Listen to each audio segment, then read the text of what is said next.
Hello my dear செல்ல குட்டீஸ், எல்லாரும் நல்லா இருக்கீங்கன்னு நினைக்கிறேன். Welcome back to our channel keys life hub. இன்னைக்கு நம்ம இந்த கள்ளிப்பழம் தான் எப்படி சாப்பிட்றது, இதோட நன்மைகள் என்னென்ன அப்படின்னு சொல்லிட்டு ஃபுல் டீடைல்டு வீடியோவாக பார்க்க போகிறோம். சொல்ல போகணுன்னா இந்த பழம் வந்து நான் சாப்பிட்டதில்லை. இதை பற்றின இன்ஃபர்மேஷன் வந்து நான் இப்போ தான் வந்து தெரிஞ்சுக்கிட்டேன். ஸோ இதை வந்துட்டு என் தம்பி இவன் தான் வந்து ஃபஸ்ட் டைமாக வந்து எனக்கு எப்படி சாப்பிடணும், எப்படி இதை வந்துட்டு தொளிச்சு சாப்பிடணும் அப்படின்றதெல்லாம் இவன் தான் சொன்னான். நீங்கள் இதுக்கு முன்னாடி இந்த பழத்தை சாப்பிட்ருக்கீங்களா, உங்களோட பெனிஃபிட்ஸ் என்னென்னு நீங்கள் வந்து அடைஞ்சிங்கன்னு சொல்லிட்டு தெரிஞ்சால் கமெண்ட் செக்ஷனில் சொல்லுங்கள். பார்க்குற மற்ற மக்களுக்கு கண்டிப்பாக யூஸ்ஃபுல்லாக இருக்கும். அதுலேருந்து கத்தி, இந்த பழத்தை வந்து எங்கேருந்து பறிச்சுட்டு வந்த? நான் இந்த பக்கம் காட்டுலேருந்து எடுத்து வந்தேன். ஓ சரி. இதோட நன்மைகள் என்னென்னு உனக்கு தெரியுமா? இதோட நன்மைகள் என்னென்னா, இதயத்துக்கு ரொம்ப நல்லது. இதில் வந்து வைட்டமின் சி, ஆன்டி ஆக்சிடென்ட், அதே மாதிரி நார்ச்சத்து நிறையா இருக்குது. இது வந்து கர்ப்பிணி பெண்கள், அது மாதிரி கருவுடுறதுக்கு வந்து ஆசைப்படும் பெண்கள் வந்து இதை வந்து சாப்பிட்டா ரொம்ப நல்லது. ஆண்களுமே சாப்பிட்டா அவங்களுக்குமே வந்துட்டு விந்தணுக்கள்லாம் நல்லா வந்து இதாகும்னு சொல்லி ப்ரூவ் பண்ணியிருக்காங்க.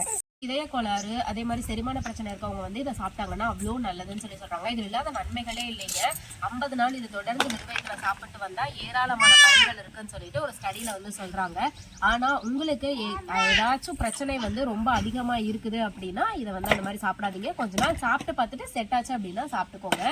இது வந்துட்டுங்க கொஞ்சம் பழுக்கிறதுக்கு பழுத்துருச்சுதான், இப்படி சாப்பிட்டாலும் நல்லா தான் இருக்கும். ஆனா வந்து இன்னும் செவப்பா ஆயிடுச்சுன்னா இன்னுமே சூப்பரா இருக்கும்.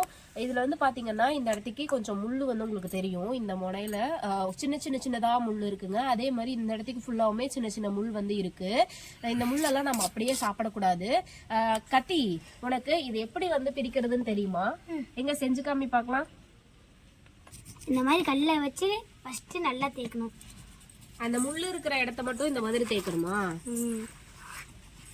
ஓ, இதை பாருங்க, அதுல இருக்கிற முள் எல்லாமே இந்த கல்லுல வந்து இதாயிடுச்சு. நல்லாவே தெரியுது. இந்த கல்லுல வந்து சின்ன முள் வந்து அந்த கல்லுல ஃபுல்லா வந்து போயிடுது. இந்த முள் எல்லாமே சின்ன முள் எல்லாமே இப்ப தேய்ச்சதுனால இதுல வந்துட்டு நம்மளுக்கு முள் வந்து தனியா வந்துருச்சு. இப்ப பாருங்க, முள் எல்லாமே போயிடுச்சு. இதுக்கு அப்புறமா வந்துட்டு ஒரு டைம் நம்ம இந்த பழத்தை வந்து கழுவிக்கணும். ஸ்டாப் பண்ணு. உள்ள போனதுக்கு அப்புறம் ஒரு டைம் கழுவணுமாடா கத்தீஸ்? இந்த மாதிரி ஒரு தண்ணியில வந்து ஃபுல்லா கழுவிக்கணும். எல்லா சைடும் படுற மாதிரி நல்லா கழுவிக்கணும். கழுவிட்டு இத கட் பண்ணலாம்.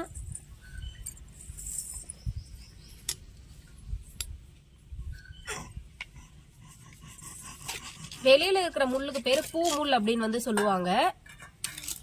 இப்ப வந்து பாத்தீங்கன்னா கட் பண்ண உடனே உள்ள வந்து இந்த மாதிரி தான் நல்லா சிவப்பு கலர்ல இருக்குங்க. இதுக்குள்ளயுமே வந்து ஒரு தொண்டை முள்னு சொல்லிட்டு ஒரு குச்சி மாதிரி ஒரு முள் இருக்கும். அதையுமே எடுத்துட்டு தான் நம்ம வந்து சாப்பிடணும், இல்லைன்னா அது தொண்டையில போய் சிக்கிக்கும்.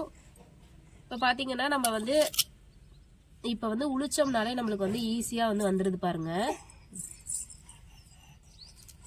இதுதாங்க பழம். என்ன ஃபோக்கஸ் பண்ணாதடா. இங்க பாத்தீங்கன்னா சூப்பரா வந்து பழத்தை மட்டும் தனியா நம்ம வந்து எடுத்தாச்சு. இது வந்து என்ன ஆகும்னா, இதுல வந்து சின்ன விதைகள் இருக்கும், அதெல்லாம் நல்லதுதான். இதெல்லாம் ஃபுல்லாவுமே பழம் தாங்க. நான் இது வரைக்கும் சாப்பிட்டு பார்த்ததுல இப்பதான் நானும் ஃபர்ஸ்ட் டைமா டேஸ்ட் பண்ண போறேன்.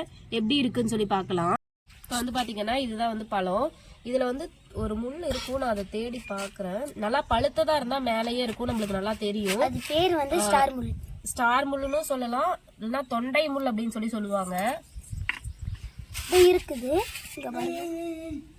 அதனால ஒரு ஊசி மாதிரி குச்சியா இருக்கும். ஸோ அதை மட்டும் நீங்க வந்து பார்த்து வந்து சாப்பிட்டுக்கோங்க. பழுத்த பழமா இந்த மாதிரி தாங்க இருக்கும். அது குச்சி மாதிரி இருக்கும், அதை வந்து பார்த்து சாப்பிட்டுக்கணும். இப்போ வந்து பாத்தீங்கன்னா இது அப்படியே நம்ம டேஸ்ட் பண்ணி பார்க்கலாம். இப்போ நீ கத்தீஸ், நீயும் சாப்பிட்டு பாரு.